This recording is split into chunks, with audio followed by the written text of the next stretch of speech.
And here we are today.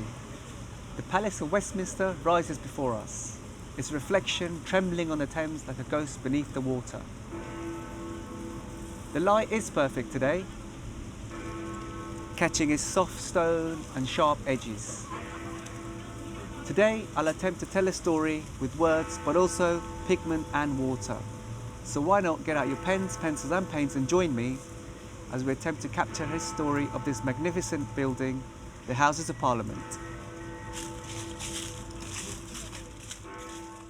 With my paints and brushes ready, I'm not just preparing to paint a building, I'm preparing to step back into 1,000 years of history, to trace with my brush the stories of the palace's past. It is one of the most recognisable silhouettes in the world, a palace of spires and towers standing watch over the Thames. But this is no mere postcard scene. It is a place of kings and commoners, of protest and power, a stage where the nation's destiny has so often been decided. Legend holds that a Roman temple to Apollo once stood here, but that it was destroyed by an earthquake. Yet this iconic facade hides a story of fire and fury, destruction and rebirth.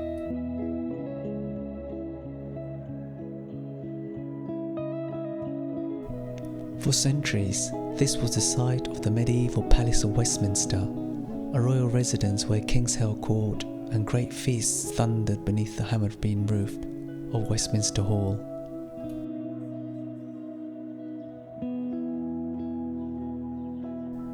In the early 8th century, a Saxon church dedicated to St. Peter was built here. It became known as Westminster, the West Monastery, in contrast to St. Paul's, the East Monastery. After the Norman conquest in 1066, William the Conqueror claimed the palace, cementing it as a central seat of power.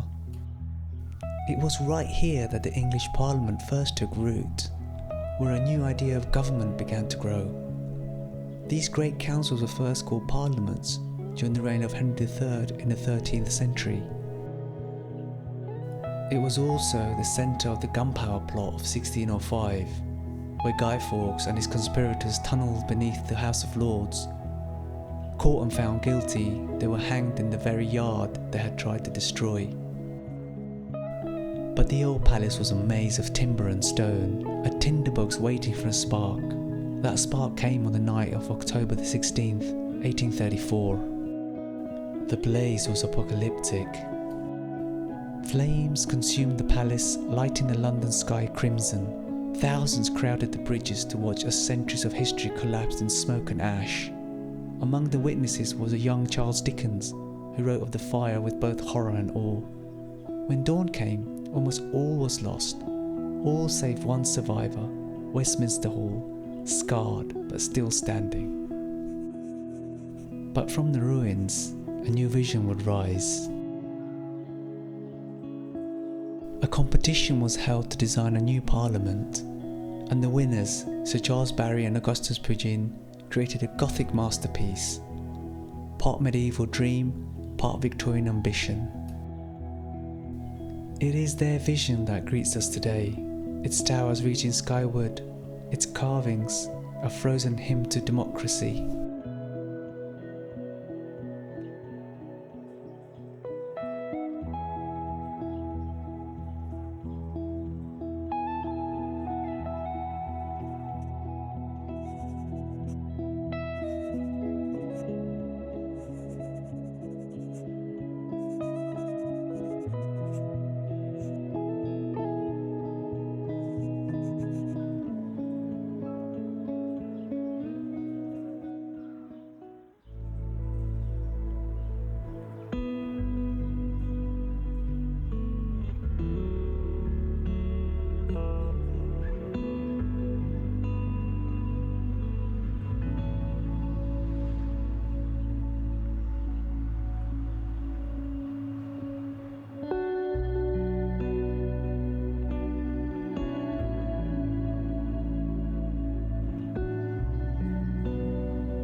now, as I add layers to the painting, the history begins to reveal itself.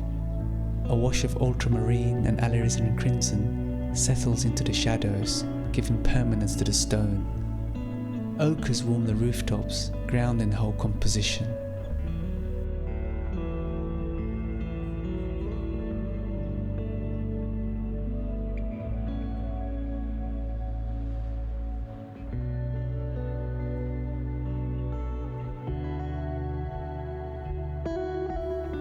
For the details like spires, carvings, windows, I use careful strokes to honour the architects who rebuilt what history had erased.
You see, before the iconic Elizabeth Tower stood tall, a medieval clock tower marked this very site, home to the first public chiming clock in England.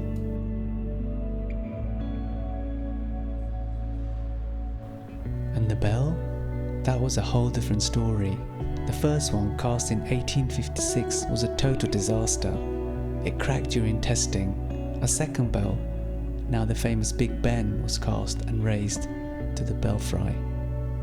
But the trouble wasn't over. Just months after its first chime, this bell too cracked. Big Ben's voice was silenced for years. In 1863, a clever solution was found by Sir George Airy. They simply turned the bell 90 degrees and used a smaller hammer. A small square was also cut out of the bell to prevent the crack from spreading. The old crack and the hole are still visible today. The clock's genius is in its details. It's so accurate because of a special pendulum designed to ignore temperature changes. A brilliant idea from the horologist John Harrison. But the real secret is the Denison's gravity escapement, a clever device that ensures nothing, not even wind or a bird on the hands, can disrupt its perfect beat. It's what makes Big Ben one of the most accurate clock towers in the world, even to this day.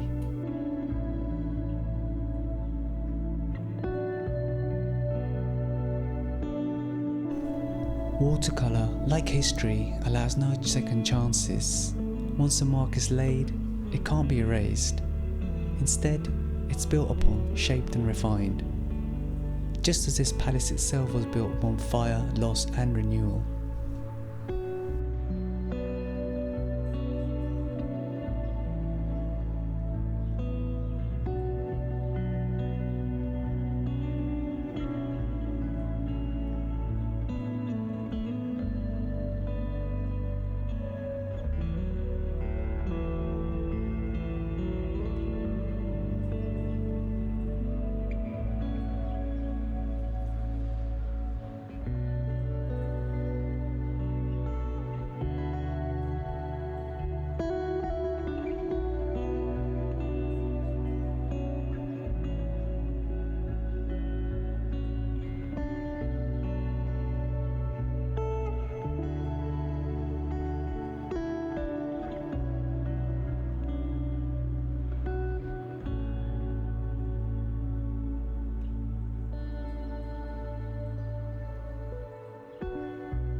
here it is, my tribute to this extraordinary building, a monument of politics and power, of destruction and rebirth. From the medieval palace to the inferno of 1834, to the Gothic towers that rose from the ashes, this painting carries those echoes in every brushstroke.